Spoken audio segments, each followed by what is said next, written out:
What's going on, guys? Satsuki the Savage here, and today is going to be the final exam review for the series Dororo. If any of you guys follow me on Twitter and you've seen my tweets on Dororo, you basically already know how I feel about this series or how I felt about this series.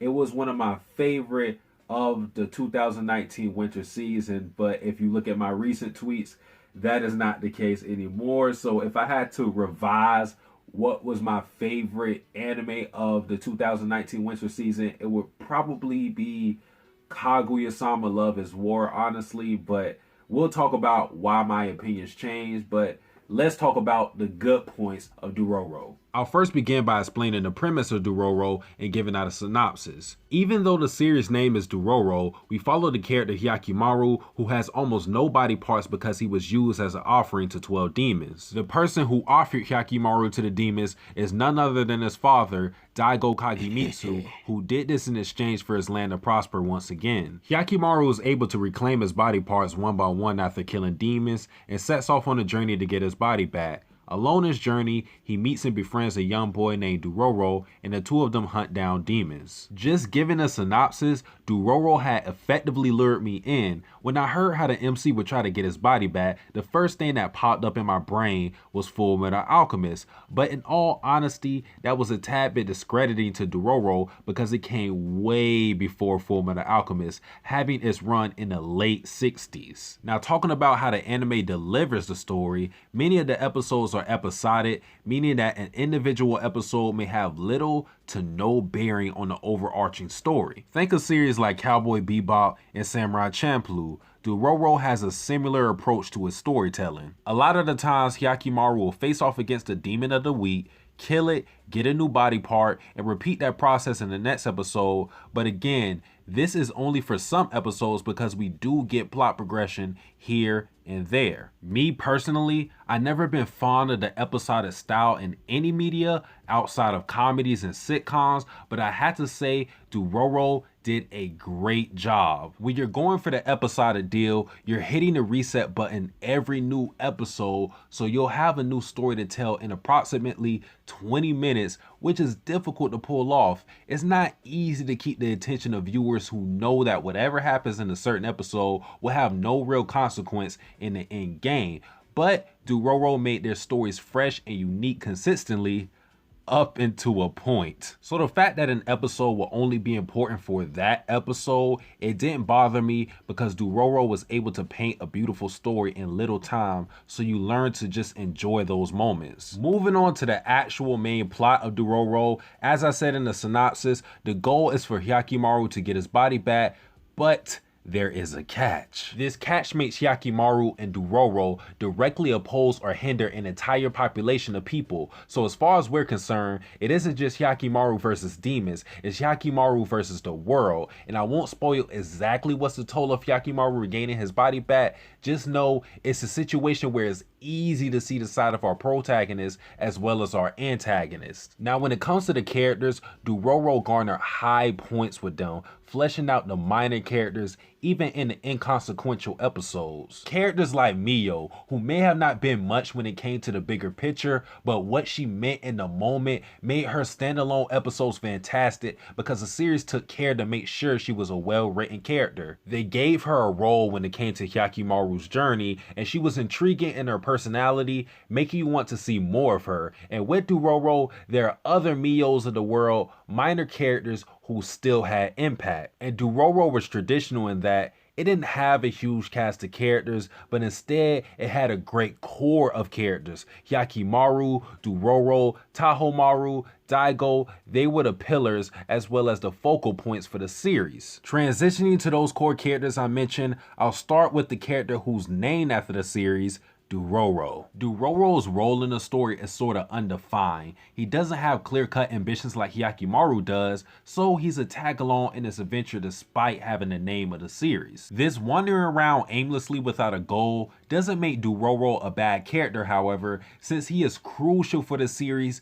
being the support that Hyakimaru desperately needs, and being our lightning rod to spark character dialogue and other actions that would have been impossible for Hyakimaru to initiate on his own. Personality wise, Dororo doesn't stand out much alone, but paired with Hyakimaru, he shines and thrives in his dynamic, being the main source of exposition due to Hyakimaru's ability to, talk. Dororo is very much like a kid in that he's carefree a majority of the time, he's cheerful, but a good thing is that the series reels him in so he isn't overwhelming with his childlike behavior to the point where it becomes annoying. Moving to the true MC of Dororo, we have Hyakimaru, who is the character in the middle of everything. It's interesting that so much of the story is based around Hyakimaru because at the start of the story, he can't speak nor hear. This is why I think adding Dororo as a complementary piece to Hyakimaru is a brilliant move, but the true beauty of Hyakimaru is seeing him slowly become more and more independent. Starting at his birth, Hyakimaru was a baby with no skin, no ears, no nose, no limbs, condemned to die thanks to Daigo's deal, but we see him not only survive against all odds, but go on to thrive in his grim scenario. Hyakimaru is a magnet for sympathy given his backstory, but what makes him exponentially great is his fortitude. Normal people in that situation would have succumbed to despair, but Hyakimaru kept moving forward, determined to take back what he was robbed from at birth. And as we see Hyakimaru gain more body parts, he's able to function as a stable character without Dororo, so there's a gradual progression going from a stoic personality to being more expressive. Tahomaru is a character I thought I wouldn't like given this initial introduction, but the more we've seen of him in the first core, the better he got. Tahomaru, being the heir to Daigo, has prestige, money, and influence, but instead of being an arrogant jackass as many are with these perks, Tahomaru uses his privilege to provide for the well-being of the people. Tahomaru is also a character who doesn't stand idly by and let events transpire. If he can change the outcome of a situation for the better, he will, even if that means sacrificing a part of himself to make that happen. I also find it interesting that Tahomaru, much like Hyakimaru, fought the odds presented to them at birth.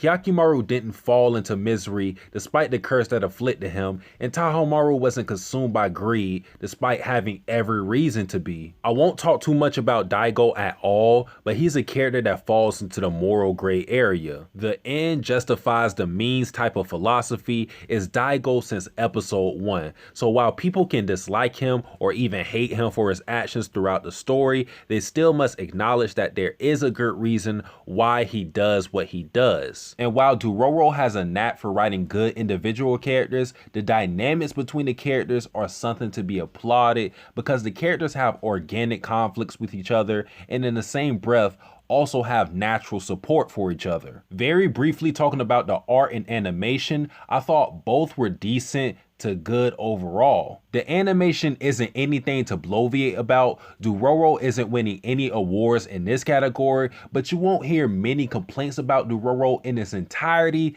save a couple of episodes that looked compelling. The art in the series, much like the animation, isn't extraordinary. You won't see any characters with rainbow colored hair or eccentric designs. Dororo is simple with how it presents its characters and setting, which doesn't make it bad, but it also doesn't make it all that memorable. I will compliment Dororo on modernizing the original character designs from the late 60s anime. That was a welcome amendment to say the least. I'll skip the music portion of this review because, to be honest, no soundtrack stuck out that much to me in the series, but I will say that I love the first opening of this show and I wish it was never changed. Overall, Dororo is a series that is consistent in almost all facets of how people judge a series on its quality. The characters are fantastic, the plot is solid, it appeals to the guilty pleasure side of folks by having cool fight scenes. Dororo has it all. In the first half, that is. Now we are going into bitching mode territory as well as spoiler territory. So if you guys do not want to hear me bitch, complain, and spoil key details of Dororo, please exit the premises right now click off the video. First, I'll talk about the themes of Dororo because they were either hit or miss for me. One thing that hit for me is a theme that not all people are bad despite what they're doing, and this is illustrated by Hyakimaru seeing the souls of people. Usually when he sees the souls of people, they're all white, but then you have people like Daigo who had an all-white soul spotted with these red marks, and that confused Hyakimaru on whether or not he should kill them, and I really like that idea. The other theme I liked was the theme that humanity was more of a learned concept rather than an innate sense, because you had some demons in Dororo who are more human than the actual humans in Dororo. Now here is the one theme that completely missed me. It's why I had to tag this at the end of the video, why I had to add this to the rant section of the video, because it's the most transparent, reoccurring theme that's actually a trope that I despise. The theme that I'm talking about is the theme that killing will make you an irredeemable monster. I have seen it hundreds of times where the good characters will refrain and are reluctant to kill these heinous ass villains, all because they don't want to end up being just like them. It's just an idea that I wholeheartedly do not agree with, and I think it's poorly executed many times over. The one time that I've seen this theme executed well was in Full Metal Alchemist, when you had Roy Mustang attempt to kill Envy for revenge. Spoilers ahead if you haven't watched Full Metal Alchemist Brotherhood or read Full Metal Alchemist. In these moments where we see Roy attempting to kill Envy, we also see that he lost a sense of himself, because it becomes less of killing Envy because Envy is just evil and more of torturing Envy because he has the power to do so. The scene masterfully conveyed Roy's actions as brutal and overkill to the point where we can actually see Roy becoming more of a monster. Eventually though, other characters intervened and stopped Roy from torturing Envy because he was becoming more sadistic in his quest for revenge. Full Metal Alchemist made us understand Envy still needed to die, but the way Roy was handling it was wrong. So this is the one time this theme was carried out with tact. But again, other times these themes seem to be forced unnaturally, and Dororo is no exception. In Hyakimaru trying to obtain his body back, he had to kill people that was in his way. But the series meant to tell me that Hyakimaru was evil for doing this, when the people that he killed were either evil or they tried to kill him first. I just don't buy into the idea that Hyakimaru is not justified in killing the people that went after him or the people that was in his way simply because killing is bad. Hyakimaru's body was used to bolster the prosperity of Daigo's domain, but the series paints him as a madman for trying to get his stolen body back. And there is a list of other things that fell off with Dororo as we went into the second core, the production being one of them, as there were a couple of episodes where the animation looked plain jarring or just plain bad. There was also certain characters that just lost their luster in my eyes, two of them being Tahomaru and Dororo. I liked Dororo in the beginning, but then she became a damsel in distress, getting captured every fucking episode like Princess Peach, like Mario had to save her. Hyakimaru was Mario and had to save her, and that was annoying. And I just felt overall that Dororo lost her footing, at least when it came to her role in the series, as Hyakimaru kept being more and more independent. As for Tahomaru, he became more of a Daigo clone, which I did not like. He became more cold, losing his compassionate side, which, at least to me, made him a lot more unique. And then there was just some concepts in Dororo which was never fully explored, like Hyakimaru seeing the colors of people, or the old man who was seeing the colors of people. We never got a definite, at least detailed explanation as to why they can do that, or what does the certain colors mean. I mean, we can interpret things, but I wish it was just a tad bit of dialogue that let us know, like, oh yeah, this means that, but that didn't happen. And then I think the most egregious thing that was skipped over in the second core was the fact that Hyakimaru never really got to experience getting body parts back again. In the first core, he had his sense of feeling. We see him going to the fire. We see him get his sense of hearing. We see him get his speech. We got all that in the first core. Second core, we never get to see Hyakkimaru experience these foreign body parts that he's getting. Like, these are new body parts. When he got his eyesight in the last episode, we never really get to see him go, yo, I'm seeing a whole different world. That did not fucking happen. I do not know how the show missed that. That was one of the best parts. See Hyakkimaru as the episodes go along, see him get these senses and experiencing all these things with him. That was one of the best parts of the show. And just the second core, they said, fuck it. Fucking completely. And then you have things that are just plain terrible. Like Hyakkimaru riding a fucking flaming horse like it's Rapidash, like it's fucking Pokemon. Riding a flaming demon horse for no reason. Never was this explained why Hyakkimaru was riding this horse, alright? He's been killing demons for the majority of this fucking series, yet this horse is like, yo, get on me. We about to fuck shit up. Like, let's do it, cuz. Why? Why did that happen? I never got my explanation for that. Never. And then it had that weird subplot that was irrelevant with the flaming horse demon god having a flaming horse demon kid, and then he died. It didn't make any sense. All right. Then you had, oh man, you had Hyakkimaru's mom. What was her name? I think it was Nui. Nui and Jonkai, I believe his name is, the one who gave him the prosthetic limbs. They die in a flaming castle for what? Why did they die? Why did they have no sense of urgency? They were just like, Hyakkimaru, leave. And then Jonkai just stayed there in the burning. Why? Why did that happen? Explain it to me. I didn't get that explanation. They just died. Tahomaru, I can understand him dying because he probably couldn't move after the fight. But why did Nui just stay there? Why did Jonkai stay there in a burning fucking building? Why did they go into a burning building? And then the last thing is the Shark Boy arc. One of the worst things to happen to Dororo. And I literally cannot think.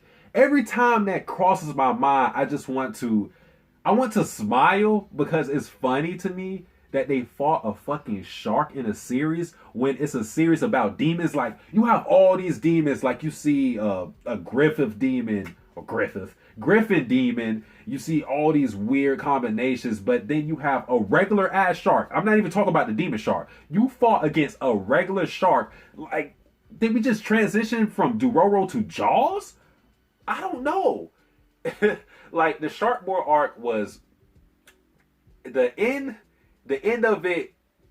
It made sense, all right, because the end of it, we got the money, which was integral in the last episode of Dororo.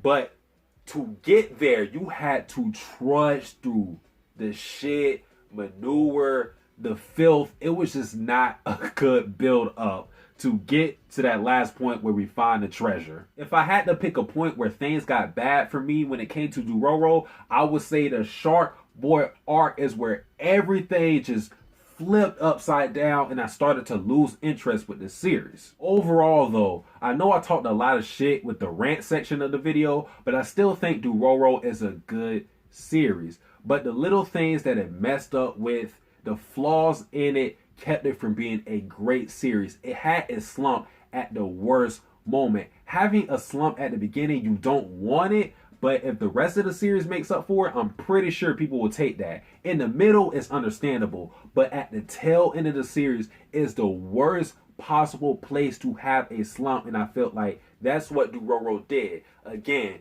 still a good series, but I cannot give it great. I can't do it. If I had to give it a number rating, I would give Dororo a 7 out of 10, but I saw it as being a 9 out of 10 series, but now I can't do it. But guys, that's pretty much it for this review. If you enjoyed this video, like, comment, subscribe. Satsuki the Savage, out.